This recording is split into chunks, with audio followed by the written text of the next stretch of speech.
All right, Hot Ice Tuesday, June 6th. Me, Big Ev, Smitty still on the DL, taking care of some things at home. First off, it's not happy D-Day, but I guess thank you D-Day. All those who stormed the beach, thank you D-Day, June 6th. I guess never forget the guys who ran the wrong way, as my grandfather likes to put it. So shout out to them.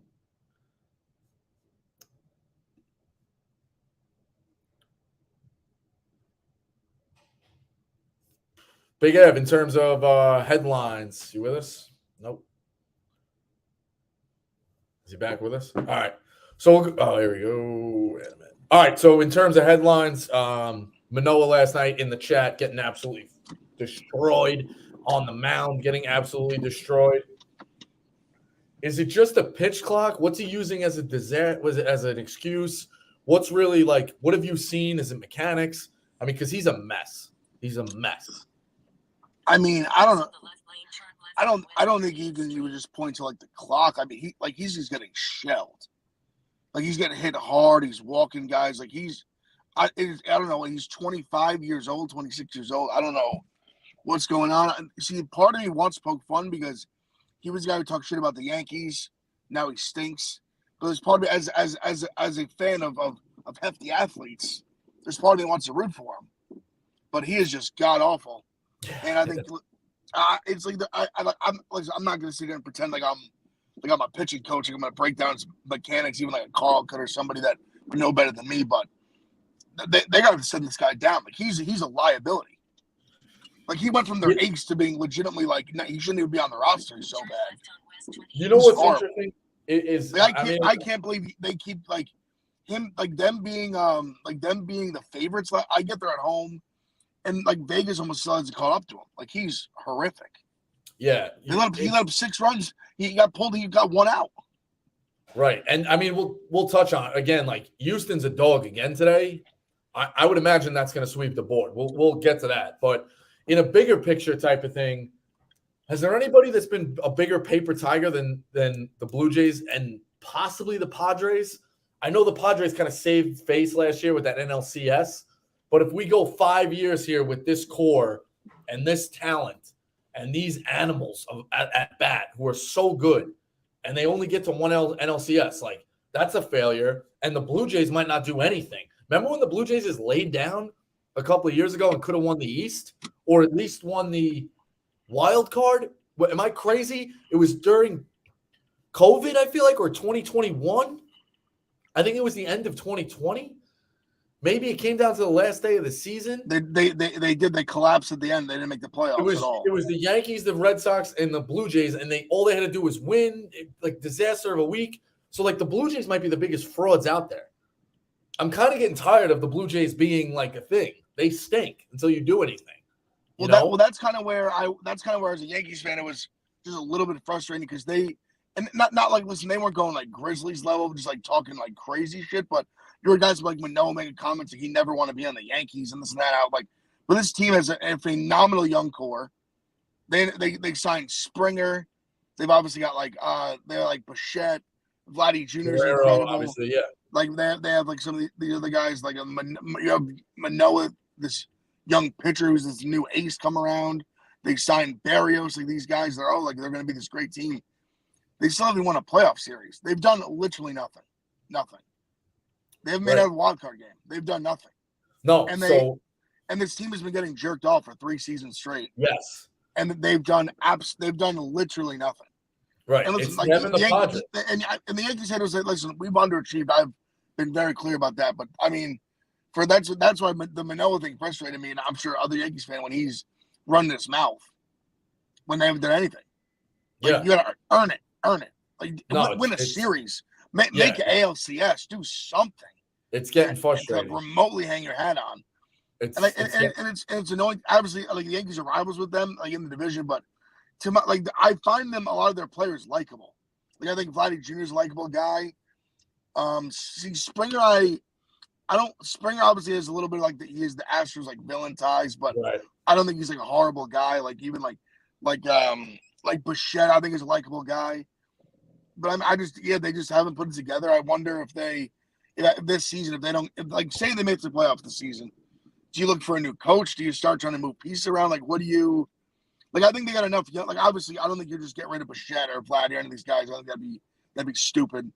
They're incredibly talented young players, but I think if this season, if they don't even make the playoffs, I think you got to start looking being like, hey, what's wrong here? Like, what are we not doing? What are we not doing right? Yeah, and that division is not getting any easier. So that's Orioles the problem too. Everybody's good. The Orioles are good now. Right. It's a tough spot. Unbelievable. Listen, I think the Mets might be in a similar scenario. If they don't do anything with this core as well, they're kind of a paper tiger too. So it's interesting. You got a lot of talent and a lot of teams in baseball that might not just be able to get over the edge. So it's very, very interesting time. The Rangers are lights out. 17 games above 500, really, really good. Kind of haven't had deGrom, and now deGrom's going to go to the 60-day DL. I don't really root against deGrom, but it's just kind of I want him to pitch somewhere. Does that make sense? Even if it's not for us, it's just tough to watch a guy just constantly just be hurt. When you're going to look and he's going to play 12 years in the majors and his starts are a quarter of the number it should be. And it's damn, we just didn't get to see this guy. So, and I don't know, do you think the Rangers have enough around him to kind of last this? Because 60-day, we kind of know how this is. That's going to put us June 6th, July 6th, August 6th. And it's going to extend. Is he going to be back maybe by the end of September? I say he's out for the season. This is kind of how it goes. Having seen this guy and what they'll shut down and what they paid for him, he's probably done. So do you see the Rangers that they have enough around them to be okay? Or are they a quick fade too? And at the All-Star break, we look up and oh shit, they're 6 games above 500. Yeah, this is going to pay me to say this. They might. Well, I mean, listen, it's kind of their first year, really. Obviously playing well. They make the big signings of Semien Seager last year. They're both playing phenomenal this year. They didn't play as great last year. I'm afraid, and like I said, it's going to pay me to say this, that they're a little bit built like maybe the Yankees right now, where they have this incredible lineup. Everybody in the lineup's hitting, but I don't know what their pitching's going to look like come playoff time. I think they'll survive because I think their lineup is that good. That I do think they're going to stay around and be make the playoffs. But it's interesting to see kind of where it goes, if they don't have a deGrom. And obviously no one knows it more than you and Mets fans, where this is kind of the same song and dance. This is kind of how it goes. And where, he's going to get off 68 ended. So that's a good point, but yeah, that's a good point. The retroactive. Wouldn't it be end of July? It's June now. No, I think they put it in that early when he got because hurt. He's been on it. Yeah, so that's the retroactive. So that's on us. So I guess that's a good thing. That's for sure. But Joe, do you really think he's going to be off at the end of June? I think it's probably going to be mid-July. That's the question. August, that's where I remember when people were freaking out about him leaving the Mets. Where Mets fans were freaking about him leaving the Mets, and I kind of was I get it, but at the same time, the guy was hurt all the time. Yeah, his best years were behind him. People were acting like they were losing this perennial 20 game a year winner. Obviously his ERA is always good when he pitches. When he pitches, he's great, but for the most part, I mean, it was weird to see fans act like the team was just gone with one guy that barely played. There you go. Everybody's agreeing he won't be back. We've seen this. Yeah, movie before. Yeah, I mean, I wish him the best. I have zero ill will against the guy. I hope he's a good pitcher. I like to see him pitch. I agree with you, but it's just one of those Yeah. So I'm Brendan to that shit. point. He comes off when he comes off, but do we actually think he's gonna be ready to go? Rehab starts, this and that. I just don't see it. So last night, we all kind of sniffed the A's money line, and they were up and pesky and had a lead and then gave it up. And in the ninth, I don't know. I guess it's just one of those things. It's one of those things teams are bad and you don't really understand how bad they are until you start watching them. The A's, they got a guy on second. He gets picked off at second base, tying run, which you never. No, I thought he got caught stealing. Call it stealing. Second base. He got the leadoff guy got on. He got caught stealing, and then of course they had back-to-back hits after that. So a double down the line, ground rule double. So if he gets the stolen base, or either way, he gets to third. If he was on, but if he was just on first, he would have scored. Yeah, the way it was going, that ball, I think they send him. So he scored. I would have said he would have scored even if he got the stolen base or not. So now you're tied. Of course, the next guy hits a blue. That guy, it looked like trouble. I don't know if he would have scored, but now he's on third, and they get the go-ahead lead. And of course, they end it with first and – I'm sorry. Then the next guy gets a hit, and it goes from first to third. So they end the game with first and third, and no runs scored. Probably should have been ahead by one, maybe I'm saying, at worst, they should have extended the game. Exactly. Definitely should have been. They should have went to the bottom of the ninth. Innings. Probably should have been ahead. And you watch this team, and you're like, man, this is just torture. So the A's, we know why they have 12 wins. It is what it is. It's tough to back them as a dog. You get it. And if they get up, somebody had this too. Like, if you can get a plus sign on them, on somebody else against them late, take that too, because they got nothing on the back end. Dog of the day, I'm going to take Houston plus the 108. I'll fade. I just think certain teams, we've talked about this, they were a dog last night. Maybe this is a trap. But again, I'm only laying the unit. I'm getting paid out plus, so I'll take the trap. But they smashed them last night when we all saw them as a dog too. So I'll take Houston as well. Are you on the same boat? I didn't use them as my dog of the day, but I would say I don't hate the play. I think my dog of the day took the Nationals. Nationals are plus like 128, 130 range. They're one of those teams that's sneaky.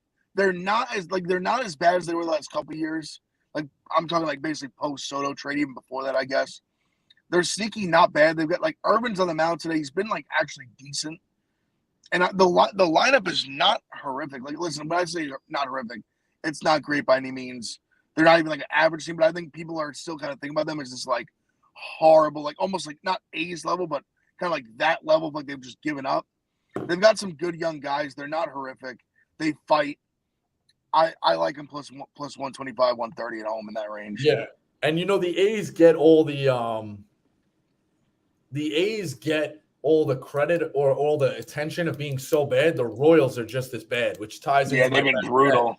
Maybe I'm missing something here. This line moved from 8. So on Pick Central, I have it at 8, but it's 7.5 now if you're looking to lock it in. Royals, Marlins over 7.5. You got Greinke with a 4.19 ERA and Luzardo with a 4.05 ERA. They scored 1 million runs last night. Bullpen's used. I don't get it. 7.5? Well, I don't know what I'm missing. I don't know what I'm missing. I'm going to take that over 7.5 in terms of a best bet. What are you looking at in terms of best bet? Actually, I'm going double plus money. I'm on the Orioles. The Orioles, they're plus like 110. They're on the road. Kyle Gibson on the mound, who's actually been very good this year, probably been like their best starter. And they're seamless as much as I like to break balls with Ebo on Pick Central and all that, and just the Orioles fans. They're a very good team. They've been like the most I think they've been either first or second most profitable team on the money line this year. Like I said, probably their best pitchers on the mound tonight. He's pitched well. Give me plus money on this team on the road, small plus money. They got a good lineup. I'll take it every time. Yeah, we'll have the hit parade priced as well today. Couldn't get there last night with the Padres. Soto was right there. We have been. I feel like we got some bad luck with the 2 out of 3s, but I think we have 2 out of 3 a bunch. Yeah, I want to end on this one. So I'm a Rangers fan. Haven't felt this way about baseball in 10 years. When do you start paying hardcore attention to the standings? Every night. Enjoy your summer. You guys should be going out for wings. You guys should be going to the bars, watching the games. I think every night. You enjoy the summer. If this is the run where you can get into the playoffs, you get into the wild card, you just want to have – we talk about it with the Mets, like, don't ruin my summer. If you can enjoy this every night, I say pay attention to the standings every night. It's kind of hard for you as a Yankee fan, like, fighting to be relevant, but put yourself in a Ranger shoes. You embracing this every night? I would 100% enjoy the ride for sure. I would never say don't enjoy the ride because I still, like I said, I'm a Yankees fan. I'm also a Knicks fan. I understand your standards for different teams are different. Enjoy the ride. I would say like truly like really like hardcore like the standings. Probably like middle of July, I guess we start really like taking them like serious. But I'm not like that. To me, that's not poo-pooing the Rangers whatsoever. I think they're going to be around. I made that clear.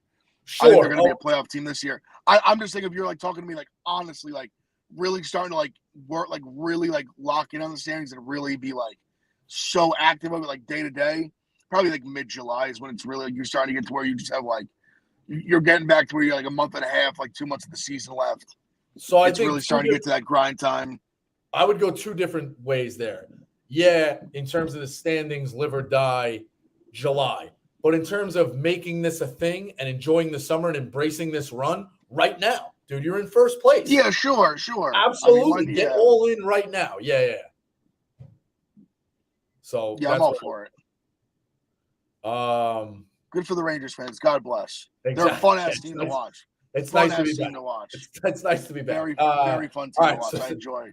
That's hot ice. I think we're probably going to go back. No, Ev will have it Thursday. Probably bring somebody on. I'll be in the air to Chicago. We'll make it work. But the hit parade will be priced today. And enjoy the. So I guess we'll get the hit parade is it's Simeon. You got Will Smith. Yeah, I got Will Smith catching for the Dodgers. Pretty good. I took Acuna. So that's the three. Acuna. So let's get it going. So I'd imagine somewhere probably the 200-ish range, I'd imagine. Right, exactly. So we'll get a price. We'll get it going. That's hot ice. We'll see you on Thursday.